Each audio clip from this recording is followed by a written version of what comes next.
आपका financial management.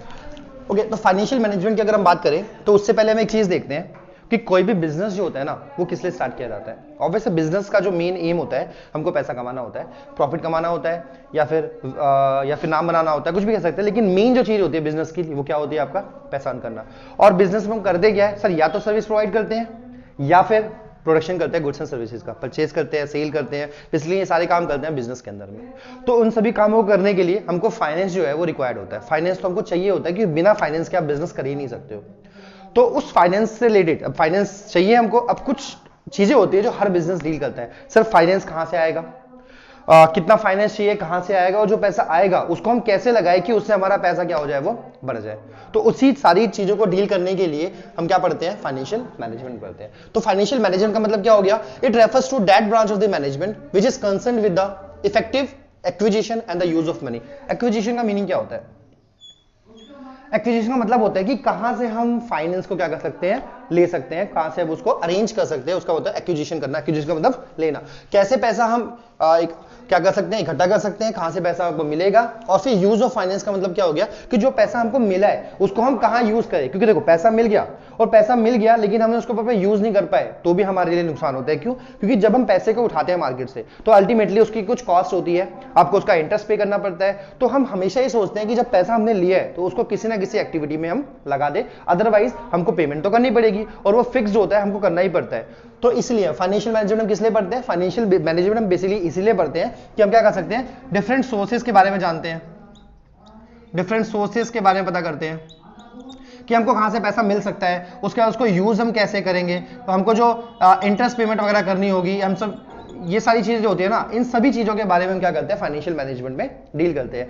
अगर basic term में बोले तो कहां से पैसा आएगा, कैसे उसको हम यूज करेंगे जिससे कि पैसे को हम क्या कर सके, मैक्सिमाइज यूज ले सके उसका, तो इसी को हम क्या कहते हैं, फाइनेंशियल मैनेजमेंट। ये फाइनेंशियल मैनेजमेंट की वो ब्रांच होती है जो कि किससे डील करती है, मनी से डील करती है, मनी के एक्विजिशन को डील, मनी के acquisition and the use of money. अब बात करते हैं आपके कि रोल ऑफ फाइनेंशियल मैनेजमेंट। अगर हम बात करें एक बिजनेस एंटरप्राइजेस के अंदर में फाइनेंशियल मैनेजमेंट क्या रोल प्ले करता है, तो सबसे पहले चीज हो गई आपके determination of the fixed asset. Sir जब हम बिजनेस की बात करें ना तो हमारे बिजनेस में आपके दो तरह के एसेट हम इस्तेमाल करते हैं। हमारी जो बैलेंस शीट आपने देखा होगा उसमें आपके दो तरह के एसेट होते हैं आपके। अगर हम यहां पे बात करें एसेट की तो एक होते हैं आपके current asset,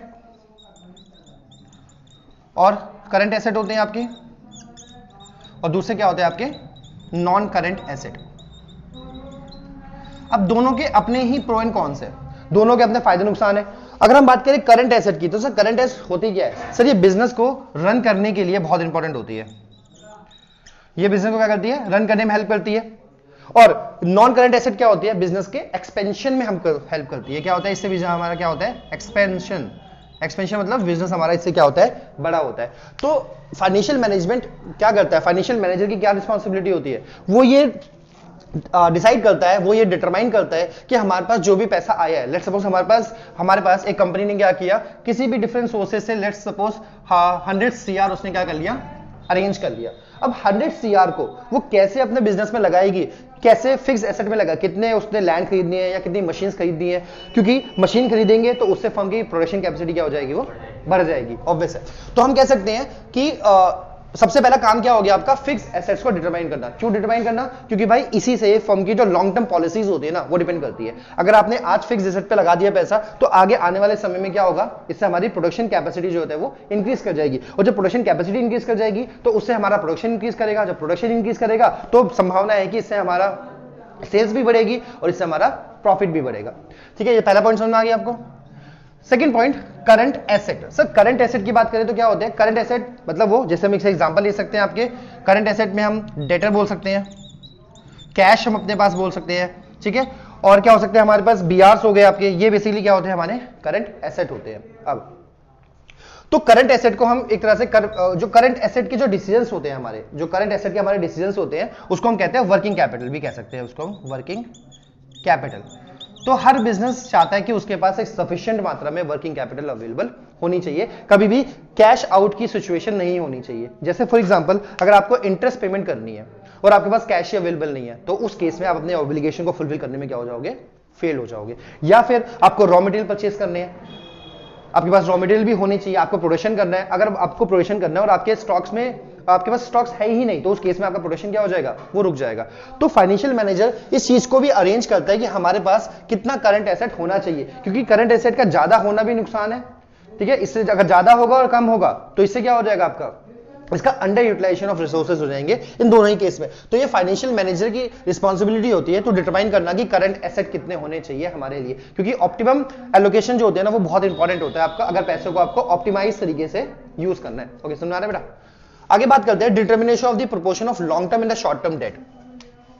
long term and short term debt, debt कह सकते हैं या फिर इसको हम फाइनेंस भी कह सकते हैं। इसका मतलब क्या होता है कि सर हमारे पास जो हम पैसा अरेंज कर रहे हैं, सर कितना पैसा हम लॉन्ग टर्म के थ्रू अरेंज करें या कितना हम शॉर्ट टर्म के थ्रू अरेंज करें, क्योंकि क्या होता है दोनों की ऑब्लिगेशंस में डिफरेंस आ जाता है। फिर जो लॉन्ग टर्म फाइनेंस होता है उसको आप यूज कर सकते हो अपनी लॉन्ग टर्म इन्वेस्टमेंट के लिए, और शॉर्ट टर्म फाइनेंस को हम यूज कर सकते हैं अपने शॉर्ट टर्म रिक्वायरमेंट को फुलफिल करने के लिए।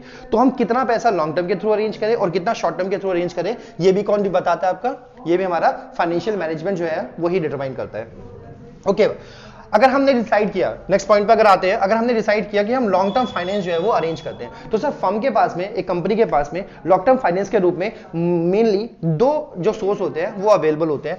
कौन से होते हैं रौनक? दो कौन कौन से होते हैं बेटा, आइडिया कुछ? Sir debt and equity, debt and equity, है ना?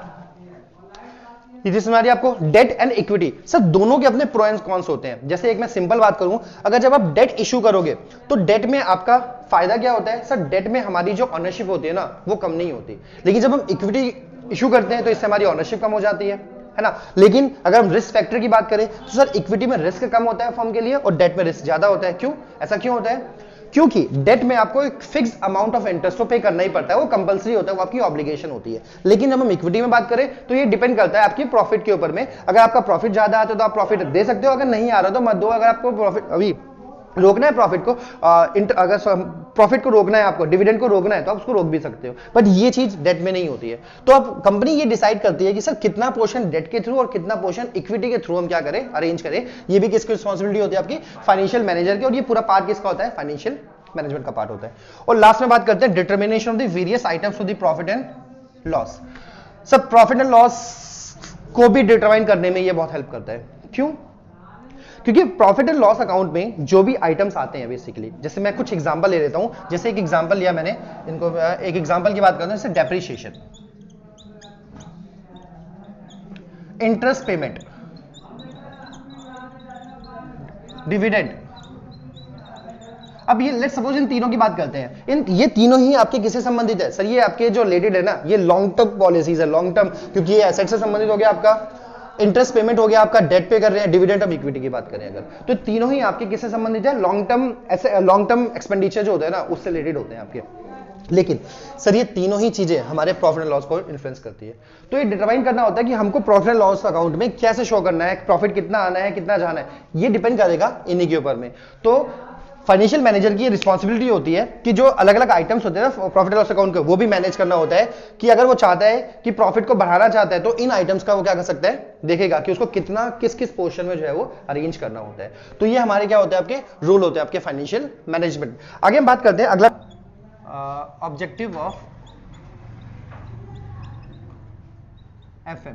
देखो हम बात करते हैं फाइनेंशियल मैनेजमेंट का ऑब्जेक्टिव क्या है, या फिर हम फाइनेंशियल मैनेजमेंट कर क्यों रहे हैं।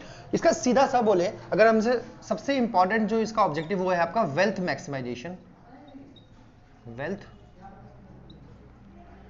Maximisation of shareholders. ये इसका ऑब्जेक्टिव है कि कैसे हमारे जो शेयर होल्डर्स है ना, उनकी जो शेयर की वैल्यू है उसको इंक्रीज किया जाए, उनकी management.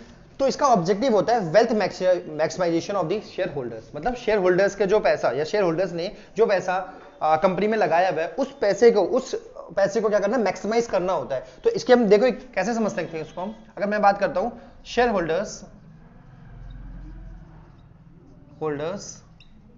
Current wealth in company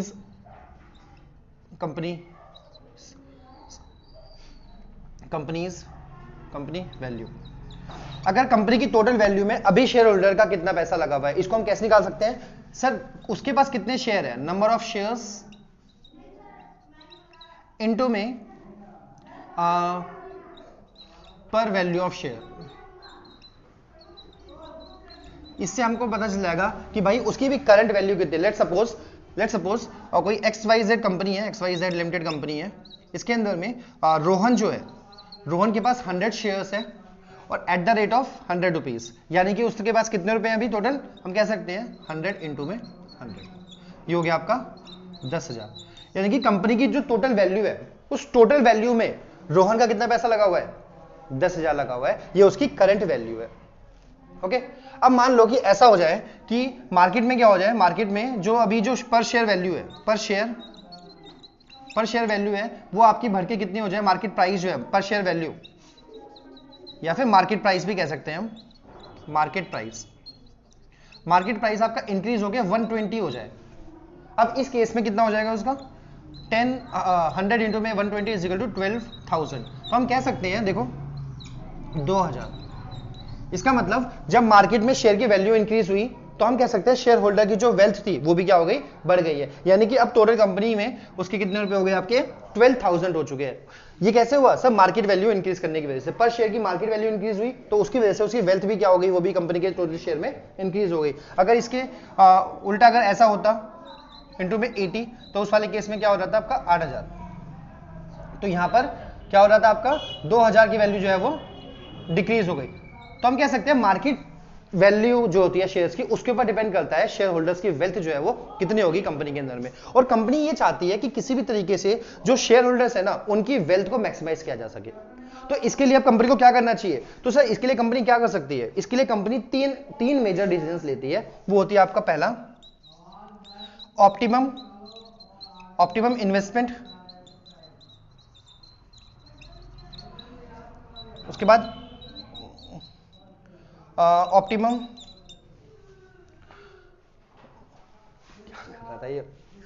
optimum financing decision.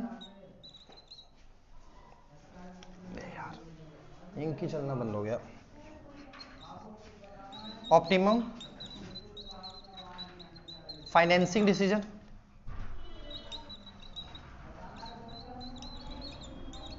और थर्ड नंबर पे हो जाएगा आपका डिविडेंड, ऑप्टिमम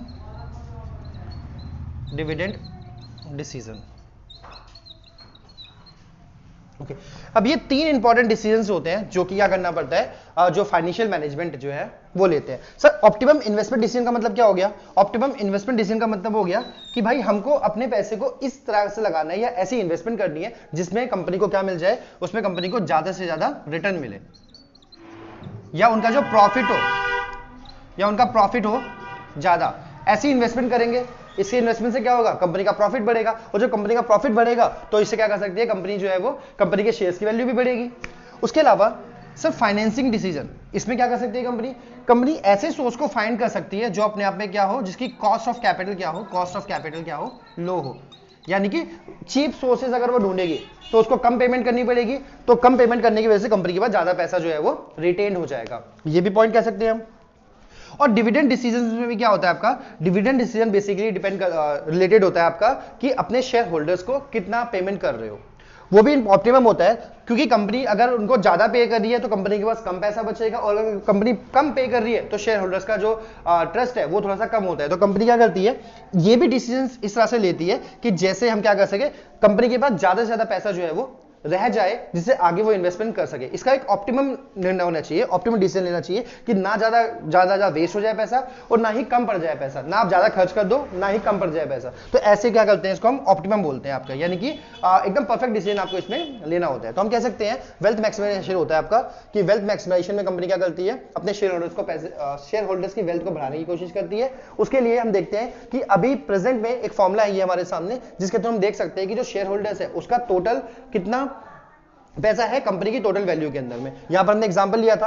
अब हमने ये भी देखा कि अगर मार्केट में शेयर की वैल्यू इंक्रीज करेगी तो इससे जो शेयर होल्डर है उसकी वेल्थ इंक्रीज करेगी, अगर मार्केट में उसका शेयर अगर डिक्रीज होगा तो उसकी वेल्थ क्या होगी, वो डिक्रीज होगी। तो कंपनी इसी पर शेयर की वैल्यू को इंक्रीज डिक्रीज करने के लिए, ऑब्वियसली डिक्रीज नहीं करेगी, इंक्रीज करने के लिए काम करेगी। तो उसके लिए उसको कुछ डिसीजंस लेने पड़ेंगे। उसको हम कह सकते हैं 3 तरह के डिसीजंस होते हैं जो कंपनी लेती है, optimum investment, optimum financial decision and optimum dividend decision. ठीक है, आज इस टॉपिक में इतना कर लिया हमने। नेक्स्ट क्लास में जो हम स्टार्ट करेंगे अपना इन्वेस्टिंग डिसीजन, फाइनेंसिंग डिसीजंस और फिर लास्ट में डिविडेंड पॉलिसीज जो है, डिविडेंड डिसीजन जो है वो स्टार्ट करेंगे आगे वाली वीडियो।